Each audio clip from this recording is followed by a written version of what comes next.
अचानक साखरेच्या दरानं जी काही उसळी घेतलेली आहे ती कुठेतरी संशयास्पद आहे. कारण यावर्षी एकूण पीक पाणी पाहता पुढील सीझनमध्ये देशाला पुरेल इतकं साखरेचं उत्पादन होणार आहे हे तर स्पष्ट आहे. सरकारनं कितीही प्रयत्न केला, आयात करण्याचा निर्णय घेतला तरी सुद्धा ऑक्टोबरच्या आत साखर काही बाहेरच्या देशातून येऊ शकत नाही. आणि जी शिल्लक साखर आहे, जे रेकॉर्ड आज सरकार दाखवतंय, साखर कारखाने दाखवतात, ते बघितलं तर अगदी दिवाळी होऊन सुद्धा आपल्याला पुरेशी साखर शिल्लक राहते.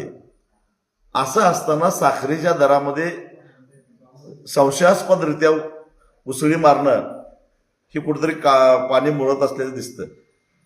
मुळामध्ये मी एक शेतकरी नेता आहे. मला साखरेच्या दरामध्ये वाढ झाल्यानंतर आनंद व्हायला पाहिजे होता, झालेलाही आहे.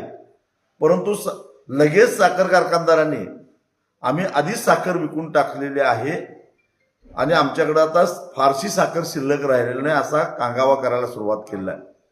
याचाच अर्थ असा होतो की कुठेतरी साखरेचे दर पुढच्या 2 महिन्यामध्ये वाढवायचे आधीच ठरलेलं होतं आणि त्यामुळं व्यापाऱ्यांनी कमी दरामध्ये साखर विकत घेऊन तिथंच साखर कारखान्याच्या गोडाऊनमध्ये ठेवून दिलेली आहे. आणि आता जी काय मार्केटमध्ये साखर जाणार आहे ती जुजबी किरकोळ कारखान्यांची साखर असणार आहे, परंतु व्यापाऱ्यांची आणि रिकव्हरी चुरून जो रेकॉर्डमध्ये नसलेली साखर तयार होते तीच साखर बाजारामध्ये येणार आहे आणि त्याच साखरेला चढ्या दराचा फायदा होणार आहे.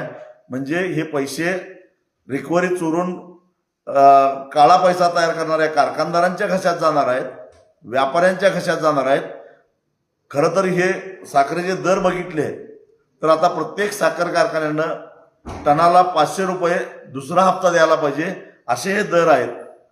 मला माहित आहे की आधीची साखर कमी दराने विकलेली असली तरी सुद्धा शिल्लक साखरेला मिळणारा दर जर संपूर्ण वर्षभराच्या गाळप झालेल्या ऊसावर विभागला तरी सुद्धा 400 ते 500 रुपये आरामात ऊस उत्पादक द्यायला काय अडचण नाही.